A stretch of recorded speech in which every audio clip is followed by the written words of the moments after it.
Hello everyone, this is Mumbo and welcome back to another episode on the Hermitcraft server. It is episode 81 and today I want to start things off by talking about Hermitcoin. As you guys know, in the previous Hermitcraft episode I asked you for your best suggestions for what we're going to call this Hermitcoin stuff, and it turns out that Hermitcoin is the best suggestion. Not only were pretty much all of the responses to the video just saying Hermitcoin's good, but there were a few others like Herbits, which I personally found quite funny, Mumbucks, which was quite a good one, and a few others in the mix, but I personally think that Hermitcoin is the way to go, so that is what the cryptocurrency is going to be called on the Hermitcraft server.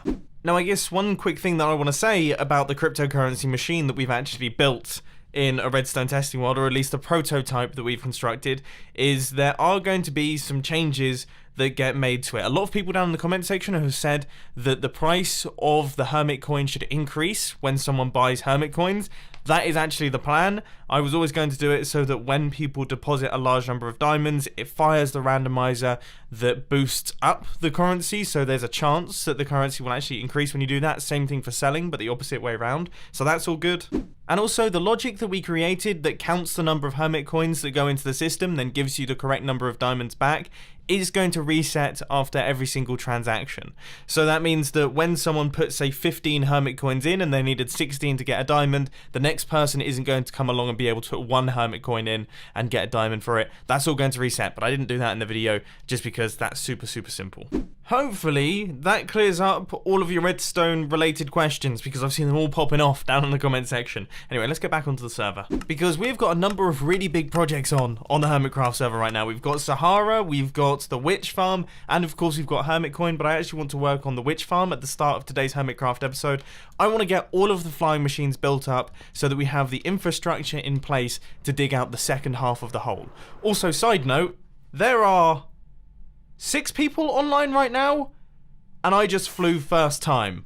I think deactivating my farms did a pretty good job at killing some of the lag. With that being said, I really didn't need to fly, because of course I've set myself up with a nether portal that is a ridiculously fast way to get here. It takes like 20 seconds. Anyway, I've just spent a bunch of time gathering up some redstone resources, so now I'm in the process of building up this outer edge right here. So this is going to be the launchers, the things that are going to be sending off our flying machines.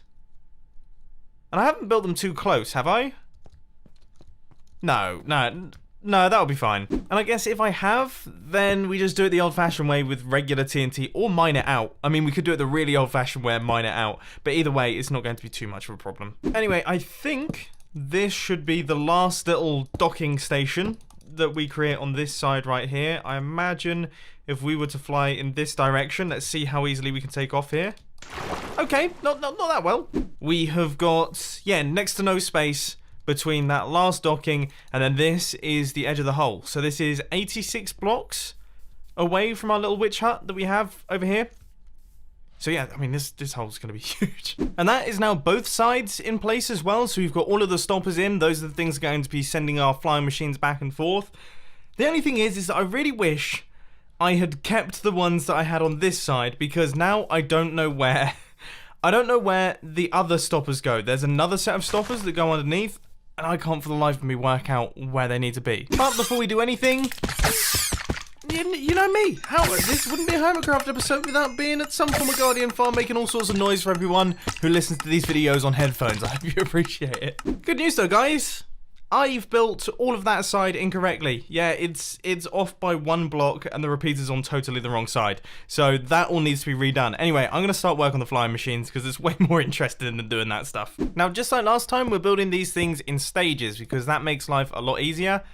So all I have to do is, for this bit, I have to create the little sticky piston setup, and then this little furnace right here, which is going to stop our TNT duper, and once again, go all the way down the line. And then the next stage is to place in our little minecart section. So we've got the slime blocks, this is the detector rail, which holds our minecart, and then this is the cobblestone wall that stops our minecart from flying out. And then I just have to make a jump every single time, so I'm practicing my parkour, that's always good. And then underneath, we have got the magical part of the redstone circuit, which is the thing that is actually doing the duplicating. Now, a lot of people have been asking me down in the comment section, whenever I use these things, what the dead coral is for, and I'm not 100% certain. I know you're expecting some kind of explanation. I don't fully understand how these things work, although I imagine there's some kind of updating going on. I mean, I'm not sure, but that kind of makes sense because this detector rail up here with the minecart on it is actually powering the TNT. When these things get pushed together, that there powers this TNT, but the TNT doesn't realize it, and then every single time it moves, this dead coral does like a breaking thing where it breaks but then stays there, and I think that updates the TNT, which then causes it to drop down. But as I say, don't take my word for it, look it up on YouTube. Anyway, that is now all done. So this thing is ready to go. All we have to do is fix up that side. Give me 2 seconds. I always feel disgusting when I swim just outside the swamp water and the air goes like that. Let's see if this works then. Okay. Okay. So the TNT duplicator is functioning. I have taken out all the trees in line with it, so hopefully it shouldn't blow itself up.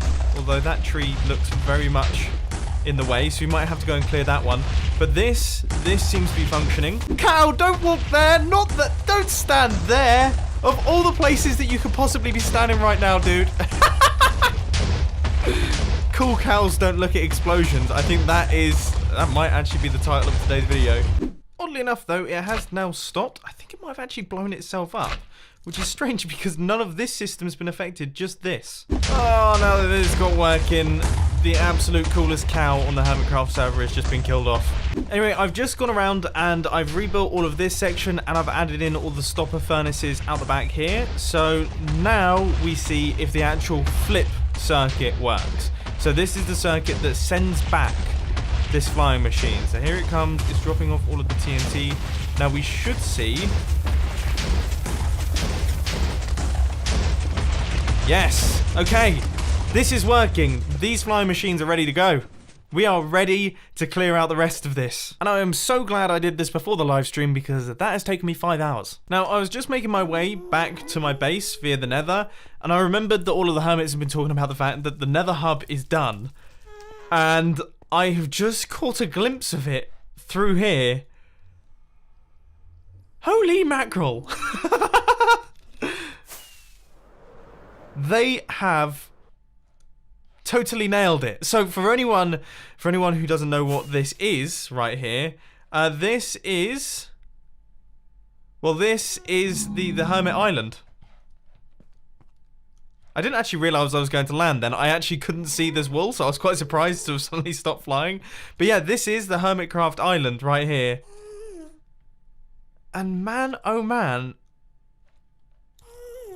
they have done such a good job.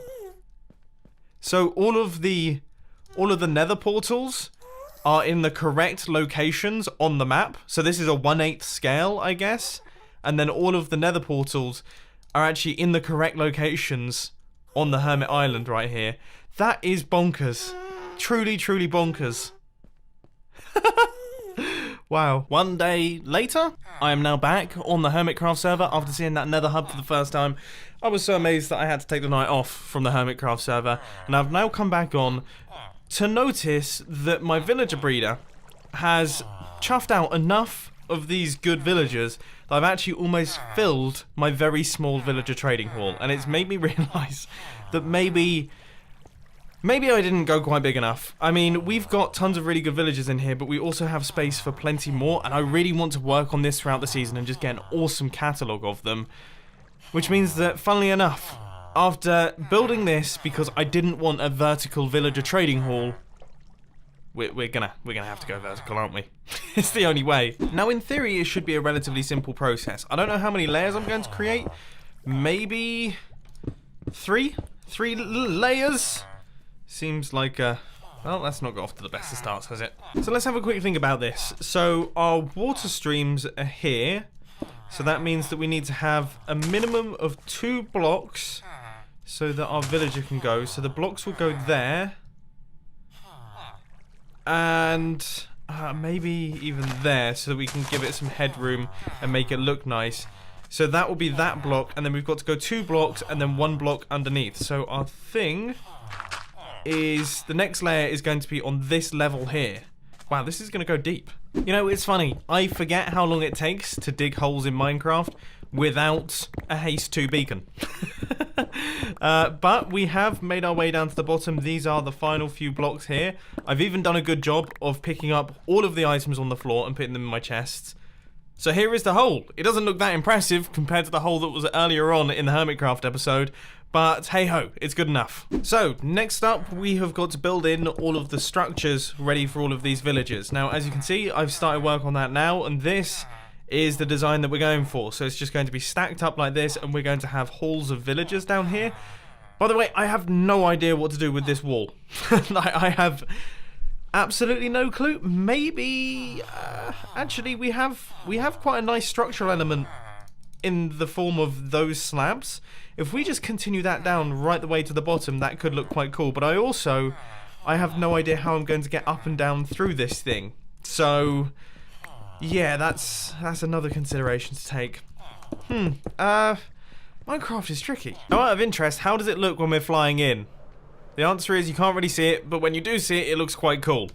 It's a long answer, but I think it's a good one. So these right here are the little water streams that are going to be carrying our villagers around. So it will be quite cool, because what I'm going to do is I'm going to stack up glass floors here so we can see right the way through to the bottom. And then when a villager drops through, you'll be able to watch him gradually make his way around like this. Then when he drops through again, it'll kind of go around like that, like a strange kind of carousel. This is starting to take shape. I've just spent some time working out the details here because it's a bit of an awkward situation in that anything behind those blocks is actually exposed because of the way that I've built up this plinth. But I think this is a good way of doing it. I mean, it's very stone slabby, but this is the evil island. Everything's meant to be grey anyway. So I'd say it's working. It is tricky though, because this is such a tiny space to work in. It's probably one of the smallest working spaces I've had this season. Everything else has been enormous. And now it's actually all done. It's looking really, really cool. We've actually managed to turn this small space into quite a crazy looking build. Really, really crazy. I can't wait to have this thing fully filled in with villagers. It's going to look awesome. And I think the way that I'm going to actually get between layers is maybe have some ladders just going through the center here. I mean, that's got to be the way to go. So with all the decorative bits in place and everything sort of working there, it's now time to get the meat into this thing, which is the redstone. Now, the redstone isn't particularly sophisticated. All it is just some redstone torches and some sticky pistons. It should be relatively simple. But then, of course, we have to work out all of the water and how we're going to be moving these villagers through the system, which is where things will get a tiny bit more complicated because, once again, we have no space to work with. That was my original tube that sent the villagers up. Obviously, we're going to have to relocate that. And there's a chance you might actually have to bring them in from outside the building and then drop them through. Yeah, that might end up actually being wiser. I cannot believe how close this polar bear is. Look, he is as close as he possibly can be. I mean, seriously. Ever since I put them in there, he's just been there. Never moved since. Anyway, the redstone is coming along relatively nicely. I'm just in the process of placing in the signs ready for our water streams. And what did I come up here for? I forgot what I came up here for. I genuinely have no idea. It is completely lost. None. Oh yeah, ladders, what I needed. That was, yuck. What happens to my brain? For anyone who's been watching this season for some time, you might recognize what I'm about to say. Where do my buckets go?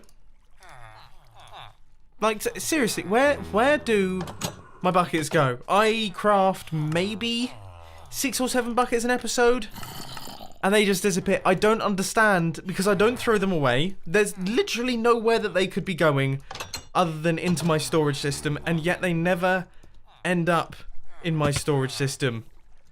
They just travel off into the ether, never to be seen again. I don't understand it.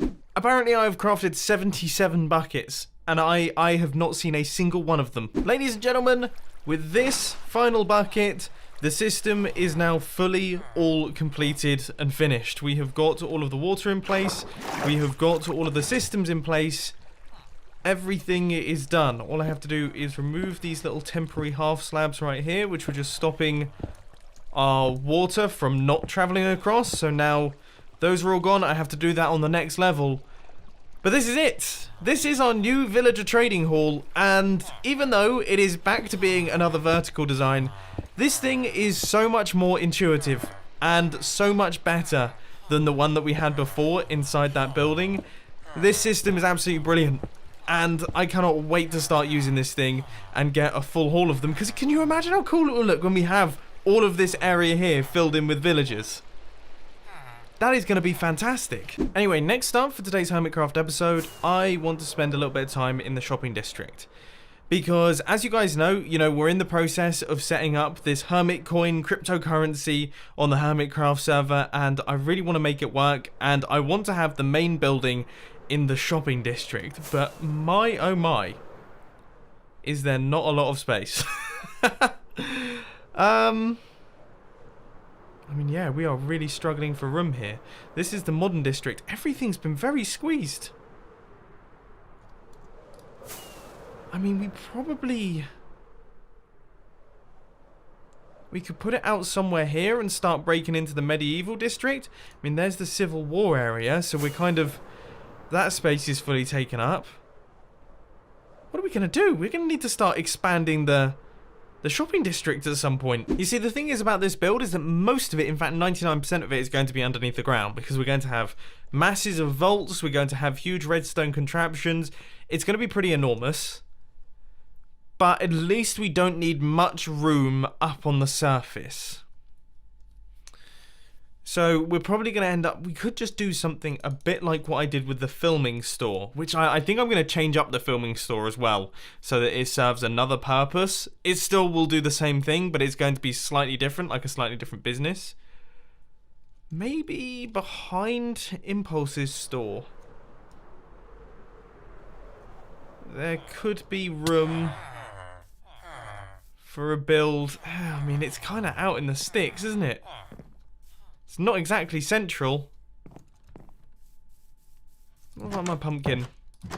Oh look, we've actually made some sales here. I mean, yeah, we might have to toy with the idea of maybe replacing one of my shops. Potentially even...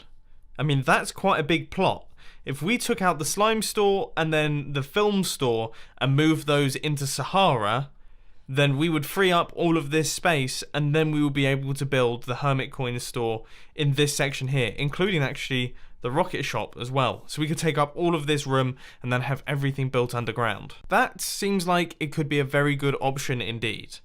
I'm going to do some more investigating. Now that we've got that worked out, I've just spent some time repairing up a handful of shovels. This one, some of these don't have mending on them, and I forgot how painful it is to actually repair things in Minecraft. It's horrible. Anyway, we're now going to head over to the desert, and I am going to gather up all of these shulker boxes worth of sand, because we have got a huge amount of filling in to do when it comes to all of the water over by the witch hut. I mean, that needs to be done, because otherwise those TNT bombers aren't going to be doing a single thing. So let's make our way over there. Now, the topic of today's super fast time lapse chat is actually quite a funny one, because I mean, I'm just about to edit up this video and I was just reading through my Twitter beforehand, and it turns out that Hermitcoin is an actual cryptocurrency. It's a cryptocurrency that exists outside of Minecraft. This is not a made-up thing, okay? This is not someone building it on a Minecraft server or anything like that. Hermitcoin is actually a cryptocurrency that is tradable, and it has real money attached to it, and this is something that I was not aware of. So I think to avoid confusion, I think it's probably a good idea that we change the name and don't go for Hermitcoin. So I'm going to read through all of the suggestions again, and I'm going to try and come up with, yeah, the best one. I mean, Mumbucks is quite a cool one. Herbits still makes me laugh. Yeah, I don't know, but that's just such a funny coincidence. So apologies to the Hermitcoin crew. I do apologize. And yeah, we're going to come up with a new name. So there we go. I have just spent around about an hour and 20 minutes clearing out all of this area right here. I've made my way through all 3 of my diamond shovels. And I must admit, I mean, I was expecting it to look a lot more impressive. But, I mean, that's not too bad. We cleared out this chunk right here, all of this sand, and we managed to get ourselves 10 shulker boxes filled with items. 10 shulker boxes. So what's that? 270 stacks? 270 stacks of items. Hopefully, fingers crossed, that should be enough to fill in all of the areas that we have over by the witch hut. And I suppose We're going to find that out shortly. It's always difficult to tell. But anyway, ladies and gentlemen, unfortunately, that is all I've got time for today. I really do hope that you enjoyed this episode on the Hermitcraft server. If you did, please hit that like button. And if you really loved it, then make sure to subscribe. But thanks for watching, guys. This has been Mumbo, and I'm out. I'll see you later. Oh, and filming channel stuff, latest mini doc, you know what to do. Link will be on the end screen.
One.